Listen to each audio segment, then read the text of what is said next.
Bonjour à tous et bienvenue dans le héros du Wargame, le JT de la chaîne 40 000 Wargamers, en partenariat avec Planète Wargame. Cette semaine, au sommaire de votre JT du Wargame, un tout petit retour sur Warhammer Community et ses annonces, une plongée dans un Space Hulk grâce aux dingues de jeu, AOS cela joue Conquest, et un focus sur une impression 3D bien de chez nous. Bon les amis, on ne va pas se mentir, depuis 2 semaines, c'est le néant. Warhammer Community en est réduit à faire des annonces sur ce qui va être annoncé par Warhammer Community.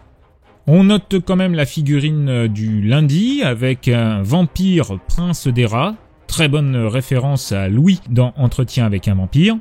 Celui-ci se nomme Kritza, un ancien noble d'Ulfenkarn, la cité maudite, qui a l'aptitude de se transformer en nuée de rongeurs pour échapper à ses ennemis. Un petit peu comme un Dracula qui se transforme en chauve-souris. Intéressant concept pour Warhammer Quest qui annonce donc des extensions et des personnages à vocation transversale dans l'univers de Age of Sigmar.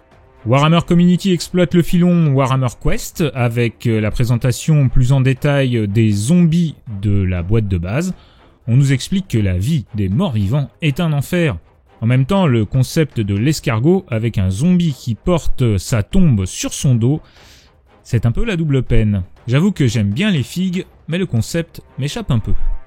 Pour finir avec ce qui devrait être la sortie du mois de mars, ou tout au moins de fin mars, on nous présente quelques dalles du jeu.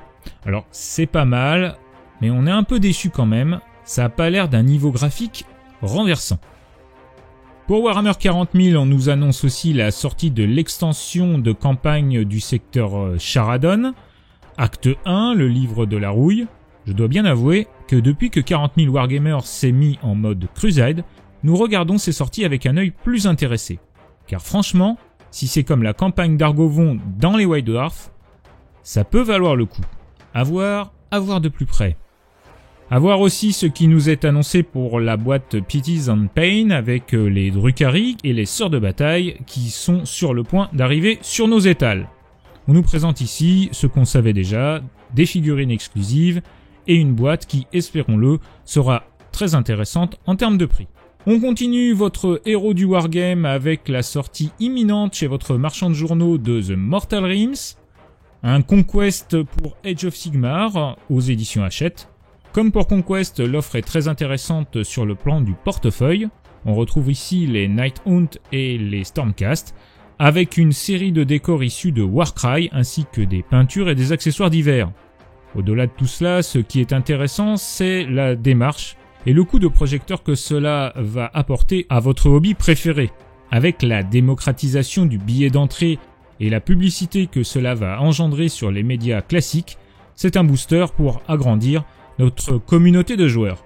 Donc, messieurs les vétérans et autres spéculateurs de tout poil, soyez sympas, ne dévalisez pas les stocks de vos revendeurs, surtout pour les premiers numéros, et laissez-en pour les potentiels nouveaux joueurs. Il est à noter aussi que chez nos voisins d'outre-Manche est annoncé Imperium, une version Indomitus de Conquest. On nous montre ici des Necrons versus des Space Marines. Évidemment, ça fait envie, pourvu que ça sorte en France. Continuons ce JT avec un petit focus communautaire maintenant, comme on les aime. Nous avons eu le plaisir ce week-end de découvrir le nouveau projet de la chaîne Les Dingues de Jeu. Bon alors, Les Dingues de Jeu, vous connaissez sans doute, et si ce n'est pas le cas, foncez vous abonner à cette chaîne qui partage aussi bien des parties de Necromunda que du Game of Thrones, en passant par Dust 1947. Mais ce week-end, c'est leur projet Space Hulk qui nous a particulièrement hypé. Nous vous invitons à aller voir leurs 2 vidéos sur Space Hulk, où Pierre nous montre sa table entièrement imprimée en 3D, et où il nous explique l'historique du jeu et l'accomplissement de la démarche de sa table Space Hulk absolument magnifique. Tous les détails sont dans sa vidéo, c'est passionnant. C'est un véritable plaisir de partager avec eux ce projet hobbyistique fabuleux et de redécouvrir ce jeu qui porte en lui tout l'ADN de Warhammer 40 000.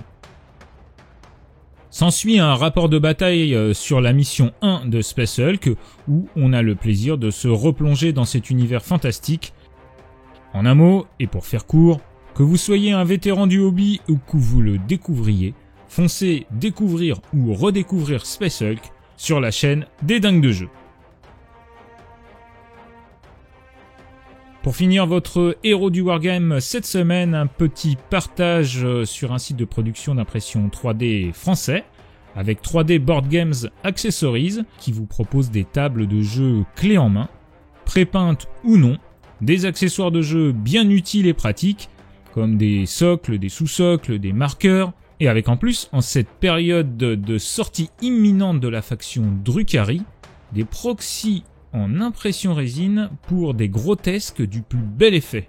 Et en plus, ils sont en promo. On vous met le lien dans la description de cette vidéo. Bref, que peut bien demander de plus le peuple des Wargamers?